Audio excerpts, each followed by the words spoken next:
25 میں خداوند عالم نے صاف صاف بتایا. سورہ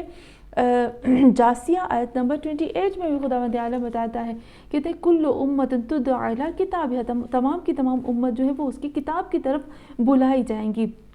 اور پھر جو تمام انسانیت کے لیے جو کتاب ہے وہ ہے کتاب جو ہے لوح محفوظ، جس کو لوح محفوظ کہتے ہیں، جس میں خداوند عالم نے کتنی کتابوں کو رکھا ہے یہ ہم نے بیان کر دیا. لوح محفوظ میں خداوند عالم ہمارے تمام اعمال ناموں کو رکھتا ہے. عجب بات ہے کہ کچھ کتابیں ایسی ہوتی ہیں کہ خداوند عالم نے کہا میں نے تمہاری گردن کے اندر کتاب رکھ دی ہے جس میں تمہیں تمام چیزیں ملتی ہیں. پھر ہم دیکھتے ہیں کہ خداوند عالم قرآن میں کہتا ہے نکتب ما قدموا وآثارهم والزمناه طائرا فی عنقه، تمہاری گردن کے اندر ایک کتاب موجود ہوتی ہے. اور پھر اس کے بعد ہم دیکھتے ہیں کہ خداوند عالم اس کے بعد جو سورہ یاسین کی آیت بیان کرتا ہے، اللہ وہ کون سی آیت ہے جو خداوند عالم کو سورہ یاسین میں بیان کرتا ہے؟ وہ بہت ہی زیادہ اہم آیت ہے. خداوند عالم نے قیامت کا ذکر کرتے ہوئے کہا، سورہ یاسین کی آیت نمبر ہم آتے ہیں 28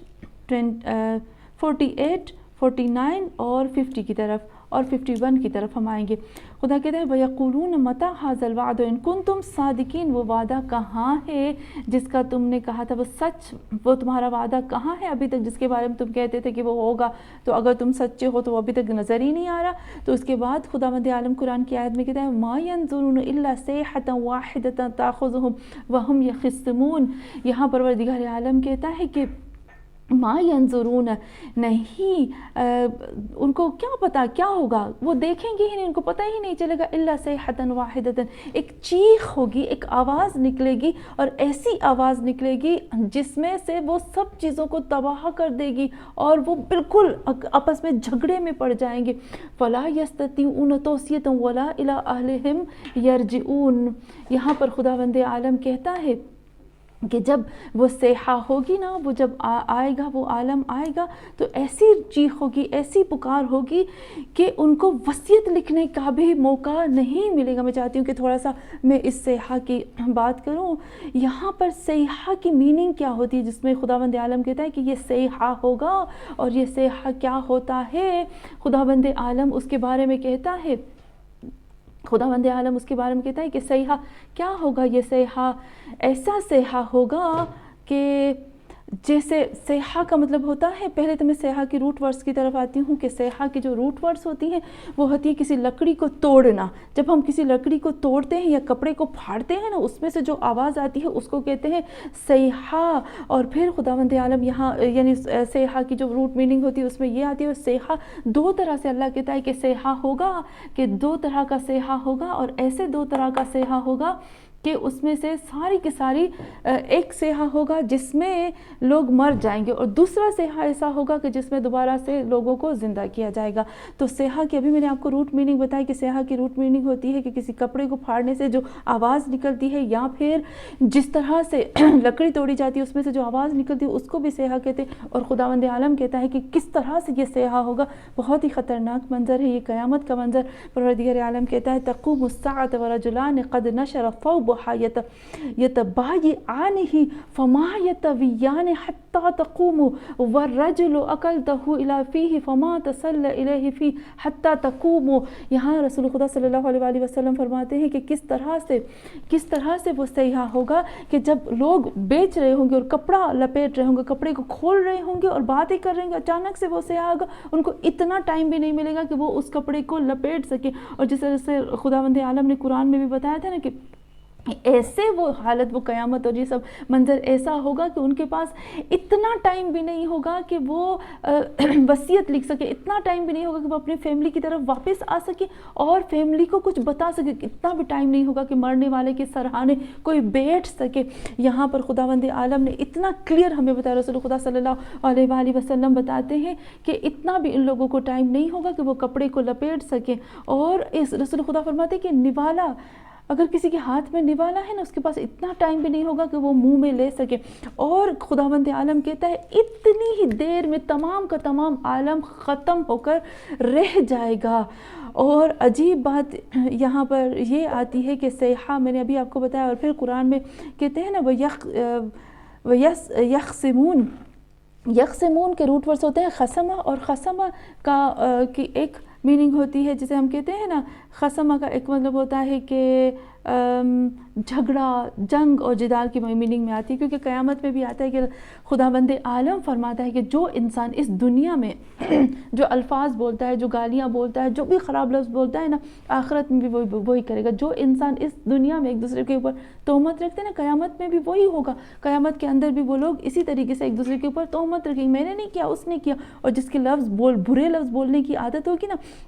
وہ اسی طریقے سے قبر میں جب اس کے اوپر منکر نکیر آئیں گے، تو جب قبر میں منکر نکیر آئیں گے، جب اسے سوال کریں گے نا، تو وہ شخص جب اس کو جھنجھوڑیں گے، تو وہ کیونکہ اس کو عادت ہوگی برے الفاظ بولنے کی، جیسے اس کو جھنجھوڑیں گے نا، اس کی زبان سے برے الفاظ نکلنا شروع ہو جائیں گے، تو ان کی وجہ سے اس کے اوپر اور عذاب شروع ہو جائے گا۔ اس لیے کہتے ہیں اس دنیا میں اپنی زبان کو ٹھیک کرو، اور اس دنیا میں جھگڑا نہ کرو، فساد نہ کرو، کیونکہ یہ عادتیں ہیں وہ آخرت میں بھی آ جاتی ہیں۔ انسان جو